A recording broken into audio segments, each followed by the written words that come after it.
From Boston, Crockett's Victory Garden. Welcome to Crockett's Victory Garden. I'm Jim Crockett, and I'm out here surveying the aftermath of a tropical storm which brought winds of 60 miles an hour and about 6 inches of torrential rainfall in a very short period of time. Let me tell you, first of all, I'm not going to work in the garden today because the soil is just too wet and all I'll do is damage its structure. But I am going to salvage some of these silver mound artemisia plants, and we'll take those in the greenhouse and make some cuttings of them. Then we're going to propagate some oriental poppies, and I have some special notes for you about many different kinds of English ivy. Well, let's begin with take some cuttings of silver mound, and all I'm going to do is to take a couple of tips right off the end of the stems like that. And let me tell you that when you do this in the garden, don't put these in water. Instead, have just a piece of wet newspaper like this and fold them into the newspaper. If you put them in water, they absorb some of that water and dilute the cell sap of the plants. Well, let's kind of look through this garden and see just what happened. You know, there isn't a whole lot that you can do at the last minute except to pick any fruit which is ripe or nearly ripe, because it's apt to be blown off anyway. Here, for example, are staked tomatoes. When it confessed that this wind was so strong that it knocked these stakes right on down, the plants themselves did not snap off. They simply bent over, and we've pushed them back up again. But I want to show you over here what didn't fall down, and that's these big tomatoes growing in cages. Now, those cages, with 4 or 5 feet on the ground, were able to survive the wind, and the fruit is still intact in there, so we're doing fine. Now, I want to tell you, don't dig in your garden when the soil is too wet. You compress it and drive all of the air out of the soil. You end up with clods that'll be around sometimes for years. Well, let's go in the greenhouse. While I'm going in, however, I want to stop and pick the last variety of corn that of our initial planting. Well, we planted 5 varieties at one time. I want you to take a look at this one.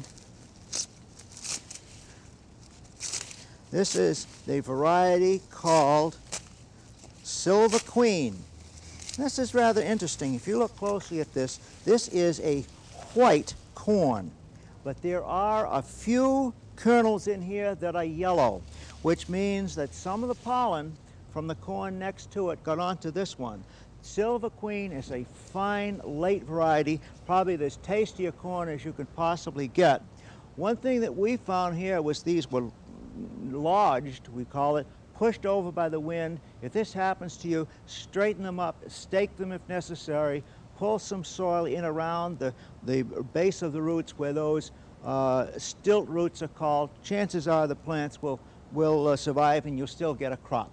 Well, let's go on into the greenhouse, and first thing I'd like to do is to talk to you about some of the plants which we have been following along for a great length of time. In the first place, let's look at this little camellia. Now, this is a camellia called Camellia sasanqua, grown from a cutting taken last fall. It was all of 2 inches long at that time, dark green foliage. The fact that we see the pinkish foliage coming out is an indication that it has rooted well. Matter of fact, we started it in this white perlite you see mixed with the soil, and when the first roots formed, we put them into soil like this. Now, a camellia is ordinarily not a good houseplant, but I have a friend who has a cool porch, sunny porch, and her camellias do beautifully indoors. And of course, in the south and parts of the west, they're great garden plants. Now, for the last couple of weeks, I've talked about chrysanthemums.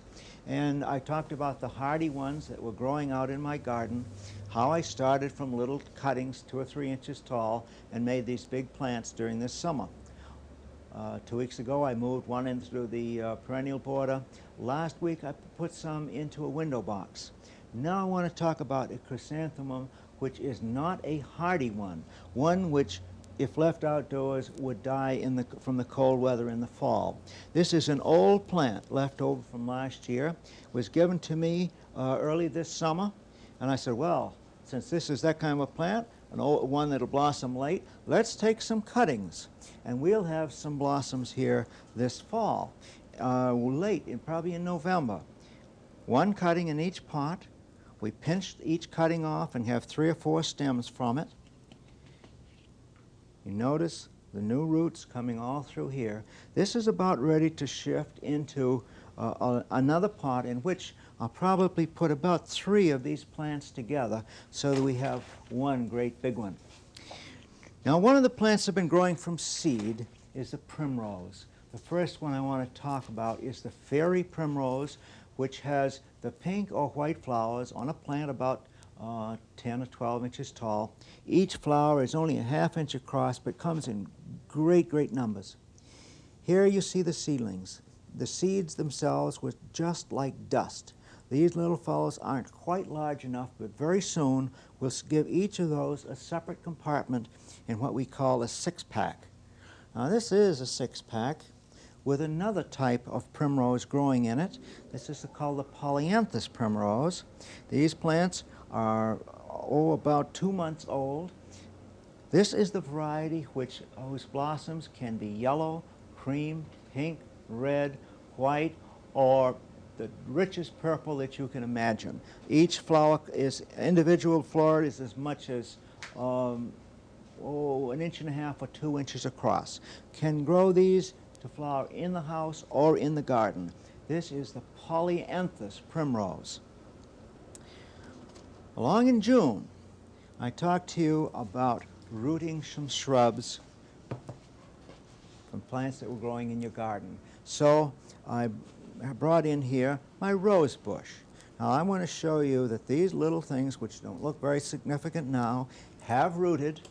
These plants, by the way, came from one which my uncle rooted and gave me some 25 years ago. One of them, not quite rooted. You see it has a heavy callus at the bottom of that. That will form roots, but see the nice roots on these. These are ready to be potted up now.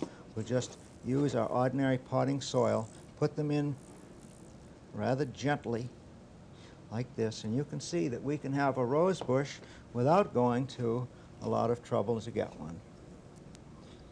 Just make a little place for that. You should try to move plants which have rooted before the new roots get much over 1 inch long. If they could be a little bit shorter than that, so much the better. We'll just put that fellow over there and take care of him later.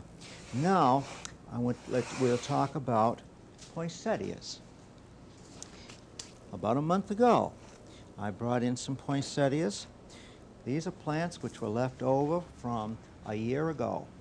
Cut them back just to stubs. This particular plant had only 3 stubs about 2 inches long on it. Look at all the new shoots. Every one of these new shoots is going to end up with a great big blossom on it this fall. Now, I'm not going to bore you with the details at this point, but later on this summer, I'm going to tell you just exactly what to do for these plants to make them blossom in the house this winter. It's not too late. If you haven't cut your plants back, cut them back immediately. Watch this new growth go. Along in September, we'll start our treatment of them. Well, now, we didn't not only cut them off, we took some cuttings from some of them. And we'll show you what these cuttings look like. These have not quite rooted, I don't believe, but they're beginning to act that way. All right, if you can see very closely in here, new roots have just begun on this poinsettia. In about another 3 or 4 days, this will be ready to shift into a flower pot, just as I did with those roses. So the poinsettia cuttings will root too. Next thing we'll talk about is cinerarias. These are the ones I planted 2 weeks ago. This is the one that looks like I say they look like daisies cut out of velvet. All shades of pink and red and white, often with ringed flowers, and then there comes the ones that seem to be made out of purple velvet. These are the seedlings, a good crop of them, And if you look closely in here, you notice that the two seed leaves have started, and in between the first true leaf has begun to grow. When that true leaf gets as large as either of those seed leaves, the seedling will then be ready to transplant. It's pretty close to the end of the time that you can plant cinerarias. If I had some seeds and I hadn't planted them previously, I would still give them a chance. Another plant we've been growing from seed is the cyclamen. Now this is an old plant at the very end of its growing season. I just wanted you to see what the blossom of a cyclamen looks like. Besides white, they come in many, many shades of pink and red. But we'll go back to the seeds here. Here is a seedling. I don't know if you can see that or not, but you see how tiny that little fellow is? That little seedling spent its first, or seed, spent its first 40 days and nights in complete darkness. And under those conditions, it germinated and started coming out of the ground, at which time I brought it into a place with a good deal of light but not full sun. Now we'll look at another cyclamen plant that's about 5 or 6 months old. And on this one, you can see quite clearly that that little corm or bulb has started to grow. This plant, I expect, will blossom this fall. It's may not blossom until November or so, but we do expect flowers from it this year. The cyclamen, by the way, usually take about 12 to 15 or as much as 18 months to come into blossom. Now let's go to some of our old friends, and I want to begin here with cactus plants. In the middle of the winter, I one day showed you how to sow cactus seeds. And I'll tell you that cactus seeds just germinate very, very freely, come up quickly, and then differentiate into these various shapes. Now, those three seem to be alike. This one is different, that one is different, and so that. So we have 4 different kinds out of the 6 plants here. Grow rather fast when they're young, and then slow down from that time forward. Cacti have become very, very popular as houseplants, as well they should, because they thrive in the dry atmosphere of a home. But you must give them light, and I mean as much sunshine as you possibly can in the home. And let me show you what happens to a plant that doesn't have enough light. Now, last winter, a friend brought this plant in to me, and if you can just take one quick look at the plant, starting here at the ground, for the first 5 or 6 inches, it's all one diameter. And it's at this point that the plant was brought into the house from a greenhouse. This is when it began to be in a shady location. Skinnier and skinnier, right on up this, until finally, when we got over here, the plant didn't have enough strength to hold itself erect. We got down to the size of a pencil on the end. And then the plant did a very strange thing. It began, as you see down at the base of here, began to send out roots. Well, we cut off one of those plants and set it in a pot, and here we have it, growing just as straight as can be, same diameter all the way up. This is a graphic example of what I mean when I say that your cactus plants must have light. They'll survive, but they will become abnormal in shape. Another thing we did earlier in the year was to graft a cactus plant. Now here we started with this stem of one type of cactus and grafted another one on the top. And here you see one old dead flower and some flower buds coming on here. Well, let's go from the cactus. We talk about a tree fuchsia. Now, I want you to remember what the fuchsia blossom looks like. Here's a hanging fuchsia plant, exactly the same variety as this tree fuchsia. Well, my tree fuchsia is one which I grew from a single stem over a period of many months. And we got up here to the top, pinched it back, and this plant was just doing beautifully, lots of flowers, lots of dark green leaves, and then the spider mites arrived. And those spider mites just raised havoc with the foliage, turned it all yellow like that. So I went along and simply picked off all of the leaves. Well, what came out, as you see, are fresh green leaves. And what we'll do here, those parts of the stems which didn't quite send out the leaves, would just snip them off. I imagine I expect within a matter of about 2 months, we will have a lot of new flowers on here. Now let's look at a dracaena. Now, it's been a long time since you've seen this plant, but we had someone who said, you know, I'd like to see a dracaena with character. Well, I interpret character to mean a dracaena whose stems don't go straight up in the air. So this is what we had. We began, by the way, with a dracaena which looked just like that fellow. Straight up, growing straight up in the air, no particular, no special thing to treat about it. But I laid this one on the ground in the pot so that it tilted out this direction. And here was the point at which it started to grow upright. So we have this kind of a growth.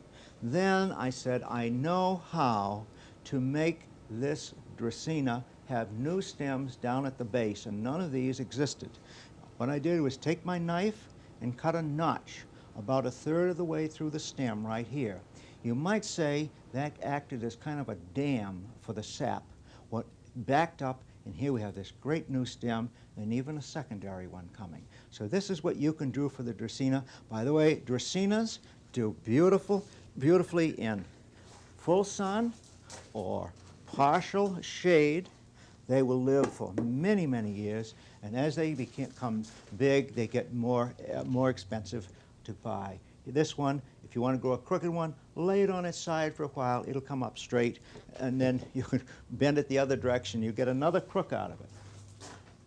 Another old timer that we've carried along for a long time is the coffee.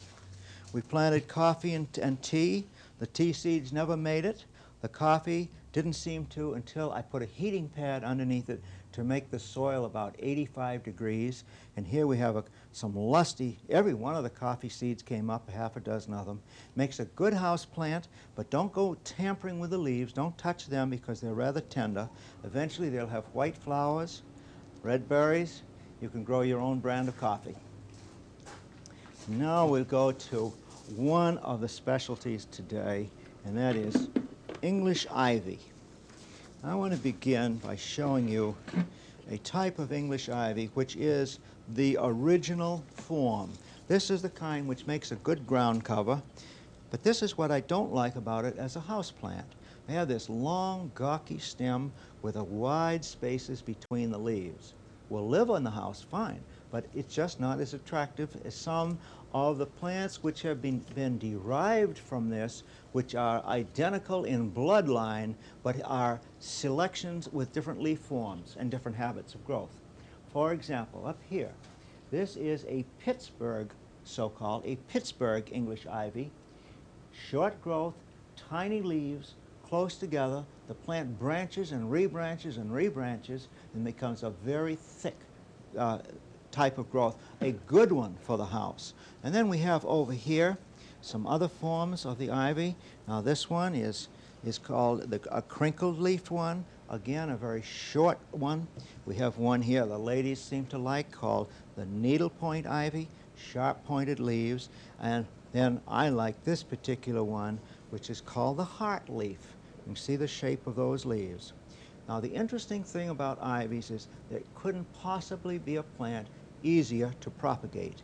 You can see right here on the stem, even as it's growing in the atmosphere, there are little roots forming. So to get an ivy, all you do is cut it off like that. You can set it like this in perlite or sand. You can even put them in water and they will grow. The simplest plant in the world to grow is English ivy, with this exception. Red spider mites are very much attracted to English ivy when it's growing in the house where the air is dry. So once a week, promise yourself to take your English ivies to the kitchen sink, use a lot of force on that spray, and wash those leaves, especially on the underside, and you won't have any problems with them. Now let's clear the decks here a little bit. We'll talk about some oriental poppies.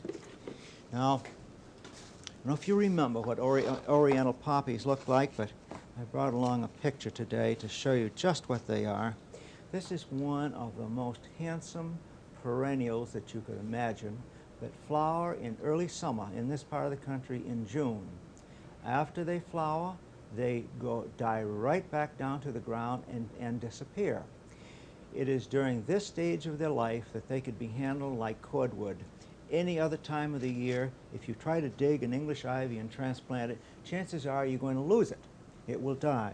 I brought in here a few roots of oriental poppies. Here you see them. Strange looking things that seem to have much promise to them. Now if you will remember which part of the root is top, and this one has some buds at the tip of it, you can cut a root like this into as many pieces as you want and get new plants from it. Now what I like to do is to make a square cut on the top like this and say, call that the top, and make a pointed cut at the bottom. That way I can always remember which is which. And we make another one out of this. We put a square one up there and a pointed one down there. Now there are two plants of the oriental poppy ready to grow. So what do? Ordinary potting soil.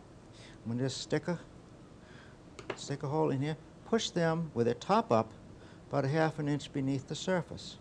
You couldn't ask for an easier way to propagate a perennial. Now we will keep this in the pot. We can keep it over winter in a cold frame and transplant it in the garden in the spring. We can transplant it in the garden anytime we want to because it's in a pot. But once you take them out of the soil, when they're in a growing condition, they die. Now we come to the silver mound artemisia. I'll unwrap my wet newspaper and show you what it is that we use. I'm going to just take a little cutting here, about that long. That's about 2 inches long from the tip of the branch. Take off some of those stems that were, or the leaves that would be beneath the rooting medium. Just use ordinary sand like this and stick that in. Now, when that is slipped in a plastic bag, it will root very, very quickly. As a matter of fact, I want to show you some which were put in this condition just 2 weeks ago, and now we have been transplanted in here to grow, put into soil. Again, you see the handsome little root system started just that quickly. This is the silver mound artemisia. Very fragrant, grows about 1 foot tall. It likes a sunny place in the garden, is as hardy as a rock, will go year after year after year. Cut them down, cut down the dead foliage in the spring, in the fall, and the new foliage comes up again in the next spring. Well, it's time for questions. I want to tell you that I had a question from someone saying that, well, let me begin. 2 or 3 weeks ago, I recounted a story that I'd gotten in from someone who said that the reason, the way that you could keep the raccoons out of the corn was to plant squashes or pumpkins among the corn plants because the raccoons just couldn't stand all that fuzz on the squash or pumpkin stems. Well, I have another one on this order. If you are bothered by raccoons eating your corn before it's fully ripe, put a Kentucky Wonder bean seed in each hill of corn. The fuzz on the underside of the leaves gets on the coon's nose, he doesn't like it, and he won't go up after the corn. Well, you know, I know that's not true. As a matter of fact, someone wrote to me and said, you know, I have squash and pumpkins growing in my corn, what's left of it, the raccoons have gotten the rest of it. The answer is this: get an electric fence, very low voltage. It won't harm those raccoons. You put 2 strands around the garden, one about 4 inches high, another about 10 inches high. All that happens is the first coon that touches it, all of his hair stands on end and he'll never go near the corn patch again. This one, I saw you prune some evergreens last spring. Why didn't you save the branches for rooting? Well, I did, and this is what we have. A little Japanese yew plant. You can see some of the roots right here. Handsome little seedling. This plant is, you can see the roots coming out all through here. A plant like that is several months old. It'll be many years before a plant like this is saleable in a nursery size. That's why it costs money when you go to a nursery to buy plants of this type. How do I encourage my hydrangea to produce blue blossoms? First of all, be sure that you get a Japanese type of hydrangea, the kind that that are sold in florist shops. Many hydrangeas won't turn blue no matter what you do to them, but that particular type from the florist will, if you add aluminum sulfate, to turn them blue, or ground limestone if you'd like them to be pink instead of blue. I have bare spots in my lawn. Is there anything I can do about it this summer, or must I wait till fall to reseed? Well, if you'll have patience, in about 2 weeks, I'm going to do a very special show devoted entirely to lawn care and rejuvenation, what you can do for your lawn at the proper time of year, which is about the 1st of September. We have been lucky enough to obtain 2 horse chestnut trees. They're young yet, about 5 and 6 feet tall. We transplanted them 15 feet apart. Do you have any tips or hints on what we should do to ensure their continued growth? Well, do you know that horse chestnut trees get to be 70 to 80 feet tall? They get 50 feet through. What will happen with your 2 trees? What, they're 15 feet apart, they'll form one great big tree. So if you want to have 2 trees, move one of them this fall out to some other part of your garden. You planted them much too closely. I plan to spray my garden with malathion and rapid grow, that's a foliar feeding, on alternate weekends. Malathion for insect control and rapid grow to promote growth. Would you comment on this? I think that that would work out perfectly well, but I must confess, in my own garden, I have sprayed my corn once for corn borers. I've sprayed my cabbages with this dipel or Bacillus thuringiensis to take care of those cabbage lupus, and that's the only spray I've done. I don't believe in spraying something every week in the year. Spray only when it's necessary. We planted some hardy garden lilies this spring and have had fine results. What should we do with them after they've bloomed to ensure flowers next year? So long as that soil has a lot of nutrients in it, there's not one blessed thing you have to do. They will come up from the ground next spring, and you'll have probably more blossoms than this time. Well, that's all I have time for today. Next week, we're going to make our first planting of fall spinach. We're going to plant English peas and snow peas for fall crop. I'm Jim Crockett in Crockett's Victory Garden. I hope you enjoy the program every week.